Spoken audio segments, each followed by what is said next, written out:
Hello বন্ধুরা, তোমরা সবাই কেমন আছো? আবারও চলে আসলাম আরেকটা নতুন পিঠার রেসিপি নিয়ে। আশা করি তোমাদের কাছে খুব ভালো লাগবে। আজকে আমি তোমাদের জন্য নিয়ে আসলাম কল পিঠা বা সিরিঞ্জ পিঠা। কিন্তু পিঠাটা আমি বানাবো বিন্নি চাল দিয়ে, যে চালটা পাহাড়ি অঞ্চলের একদম বিখ্যাত একটা চাল। খুবই স্বাদের বিন্নি চালের পিঠা বা ভাতি বলো, খুবই স্বাদ লাগে। এই বিন্নি চাল তোমরা মার্কেটে কিনতে পাবে। তোমাদেরকে বলি বন্ধুরা, তোমরা অবশ্যই একবার এই বিন্নি চাল দিয়ে পিঠাটা তৈরি করে খেয়ে দেখবে। তাহলে চলো আজকের এই পিঠের রেসিপিটা শুরু করা যাক। প্রথমে আমি নিয়ে নিলাম হাফ বাটি বিন্নি চাল। দেখো, চালটা নর্মাল চাল থেকে একটুখানি মোটা হয় আর অনেক সুগন্ধি হয়। এই চাল দিয়ে পিঠে তৈরি করে যারা একবার খাবে বারবার খেতে ইচ্ছে করবে, এতটাই স্বাদের হয় এই চালের পিঠা। এইবার চালটাকে আমি ধুয়ে ক্লিন করে ভিজিয়ে রাখবো প্রায় 30 মিনিটের মতো। দেখো বন্ধুরা, চালগুলো আমি ভিজিয়ে রেখেছিলাম প্রায় 30 মিনিটের মতো। এরপর আমি ভালো করে আরেকবার ক্লিন করে ধুয়ে নিলাম। এবার একটা ব্লেন্ডারে দিয়ে ব্লেন্ড করে নেব। এই চালের পিঠে বা ভাত আঠালো হয়। যারা এখনও বিন্নি চাল দিয়ে পিঠে তৈরি করে খাওনি, স্পেশালি তাদের জন্য আজকের এই স্পেশাল কল বা সিরিঞ্জ পিঠার রেসিপিটা। দেখো বন্ধুরা, চালটাকে ব্লেন্ড করার পর ভালো করে ছেঁকে নিলাম চালের ব্যাটারটাকে। এইবার আরেকবার ব্লেন্ড করে নেব সামান্য পানি দিয়ে। এই চালের ব্যাটারটা নর্মাল চালের ব্যাটার থেকে একটুখানি আঠালো হবে। তোমরা ভেবো না যে ব্যাটার দিয়ে কল বা সিরিঞ্জ পিঠা তৈরি করা যাবে না। কিন্তু তোমরা আমার মতো করে ব্যাটার তৈরি করে যদি কল বা সিরিঞ্জ পিঠাটা বিন্নি চাল দিয়ে বানাতে চাও, তাহলে একদম চোখ বন্ধ করে বানিয়ে নিতে পারবে। দেখো, চালের ব্যাটারটা নিয়ে নিলাম আর দিয়ে দিলাম স্বাদ মতন লবণ।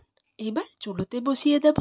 চুলোতে বসানোর পর চুলোর আঁচটাকে একদম লোতে রেখে অনবরত নেড়ে আমি ব্যাটারটাকে ডো বানিয়ে নেব, যাতে করে কল বা সিরিঞ্জ পিঠা তৈরি করা যায়। তোমরা যখন এই চাল দিয়ে পিঠাটা তৈরি করতে যাবে, ব্যাটারটা যখন চুলোর মধ্যে বসাবে, তখন দেখবে তোমার ঘরে একদম সুন্দর একটা স্মেলে ভরে যাবে। যেমন সুন্দর একটা স্মেল আছে এই চালটার মধ্যে, খেতেও দারুণ স্বাদের হয়। দেখো বন্ধুরা, অনবরত নেড়ে নেড়ে আমি ব্যাটারটা রেডি করে নিলাম। নর্মাল চালের ব্যাটার থেকে অনেকটাই আঠালো হয়েছে আর একটু কাঁচা অবস্থায় আমি নামিয়ে নিলাম। এইবার ডোটা হালকা ঠান্ডা হয়ে গেলে হাত দিয়ে মাখিয়ে একদম তুলোর মতো করে নেব, যাতে করে যখন আমি পিঠাটা কল বা সিরিঞ্জ দিয়ে তৈরি করতে যাব, একদম প্রেসার না দিতে হয়, সহজে বেরিয়ে আসে। দেখো বন্ধুরা, কল পিঠাটা তৈরি করার জন্য নিয়ে নিলাম আমি বড় সাইজের একটা সিরিঞ্জ বা কল। এরপর আমি ব্যাটারটা এর ভেতর ভরে নিচ্ছি এক হাতে ক্যামেরা রেখে আর এক হাত দিয়ে। আজকে আমি পিঠেগুলো কয়েকটা পিঠে হোয়াইট কালার আর কয়েকটা পিঠে ইয়েলো কালার দিয়ে রেডি করে তোমাদেরকে দেখাবো। তোমরা চাইলে কালার ছাড়া তোমরা পিঠে তৈরি করবে আর কালার দিয়ে করবে, তোমরা তোমাদের পছন্দ মতো করলেই হবে। সিরিঞ্জের ভেতর ব্যাটারটা ভরা হয়ে গেছে। এবার নিয়ে নিলাম একটা প্লাস্টিকের পেপার। প্লাস্টিকের পেপারটার উপর আমি কল বা সিরিঞ্জ পিঠাটা ডিজাইন করে নিচ্ছি। একদম সহজে দেখো বেরিয়ে আসছে। আমার এই চ্যানেলের মধ্যে বিন্নি চাল দিয়ে পুলি পিঠা নতুন পদ্ধতিতে বানিয়ে আমি তোমাদের জন্য দিয়েছি। যারা এখনও দেখোনি, প্লিজ দেখে আসবে আর কমেন্টে লিখে জানাবে। দেখো বন্ধুরা, এই পিঠার ডিজাইনটা আমি করে নিলাম আর আগে আমি অনেকগুলো পিঠা ডিজাইন করে রেখেছি। এবার আমি হালকা ইয়েলো কালার দিয়ে সামান্য ব্যাটার রেডি করে নিলাম আর একটা প্লাস্টিকের পেপার নিয়ে ইয়েলো কালার ব্যাটার থেকে আর একটা পিঠার ডিজাইন আমি করে তোমাদেরকে দেখিয়ে দিচ্ছি। বিন্নি চালের ব্যাটার আটালো হয়, কিন্তু কল পিঠা বা সিরিজ পিঠা একদম সহজে বেরিয়ে আসে।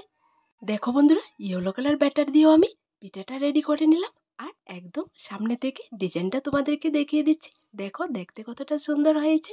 ঠিক একই রকম করে একই সাইজে আমি হোয়াইট কালার ব্যাটার আর ইয়েলো কালার ব্যাটার দিয়ে সবগুলো পিঠে রেডি করে নিলাম। এইবার পিঠেগুলোকে স্টিম করতে হবে। স্টিম করার জন্য আগে থেকে চুলোয় আমি পানির হাঁড়ি বসিয়ে রেখেছি। পানিটা ফুটে গেছে। এইবার স্টিমারের ভেতর পিঠে আমি সেট করে নিয়ে নেব। আমি আমার স্টিমারের মধ্যে সবসময় পিঠে স্টিম করে তোমাদেরকে দেখাই। তোমরা চাইলে যে কোনো ছিদ্রযুক্ত পাত্রের মধ্যে এই পিঠেগুলো স্টিম করে নিতে পারবে। দেখো বন্ধুরা, পিঠের সাইজগুলো একটুখানি বড়, তাই আমি দুইটা পিঠে এই স্টিমারের মধ্যে সেট করে নিয়ে নিলাম। যাতে করে একটা পিঠের গায়ে আরেকটা পিঠে না লেগে নষ্ট হয়ে যায়। কারণ এই চালের পিঠাগুলো একটু সাবধানে পিঠেগুলো স্টিম করতে হবে, যাতে করে একটা পিঠেও নষ্ট না হয়ে যায়। দেখো বন্ধুরা, পিঠাটা চুলোর মধ্যে বসিয়ে আমি উপর দিয়ে একটা ঢাকনা দিয়ে সেকেন্ডের মধ্যে পিঠাটা স্টিম করে নামিয়ে নিলাম। দেখো পিঠাটা দেখতে কতটা সুন্দর হয়েছে। প্রথমবারের পিঠেগুলো উঠিয়ে আমি আবার দুটো পিঠে সেট করে বসিয়ে দিলাম। ঠিক একই রকম করে আমি বাকি সবগুলো পিঠে পরপর স্টিম করে নামিয়ে নেব। দেখো বন্ধুরা, সবগুলো পিঠে আমি স্টিম করে নামিয়ে নিলাম। এইবার পিঠেগুলো প্লাস্টিকের পেপারের মধ্যে রেখে হালকা শক্ত করে নেব। এরপর প্লাস্টিকের পেপার থেকে উঠিয়ে নেব, কারণ স্টিম করার পর পিঠাটা অনেকটাই আঠালো হয়ে যায়। তাই তোমরা কিছুক্ষণ রাখার পর তারপর উঠাবে, তখন পিঠাটা সুন্দর থাকবে, ছিঁড়বে না, নষ্ট হবে না। দেখো বন্ধুরা, পিঠেগুলো আমি উল্টিয়ে পাল্টিয়ে রোদ্রে দিয়ে সুন্দর করে শুকিয়ে নিয়ে আসলাম। দেখো পিঠেগুলো দেখতে কতটা সুন্দর হয়েছে। তোমাদেরকে বলি বন্ধুরা, আজকের এই নতুন পদ্ধতির কল বা সিরিঞ্জ পিঠাটা তোমাদের কাছে কেমন লাগলো ছোট্ট একটা কমেন্টে লিখে জানাবে। আর আমার দেওয়া নতুন নতুন ডিজাইনের নতুন নতুন পদ্ধতির সবগুলো রেসিপি যদি তোমাদের কাছে ভালো লাগে থাকে, তাহলে অবশ্যই তোমরা আমার এই চ্যানেলটাকে লাইক, শেয়ার এবং সাবস্ক্রাইব করে পাশে থাকার জন্য অনুরোধ রইল। আজ এখানে আবার দেখা হবে নতুন একটা রেসিপির সাথে। সবাই ভালো থেকো, সুস্থ থেকো।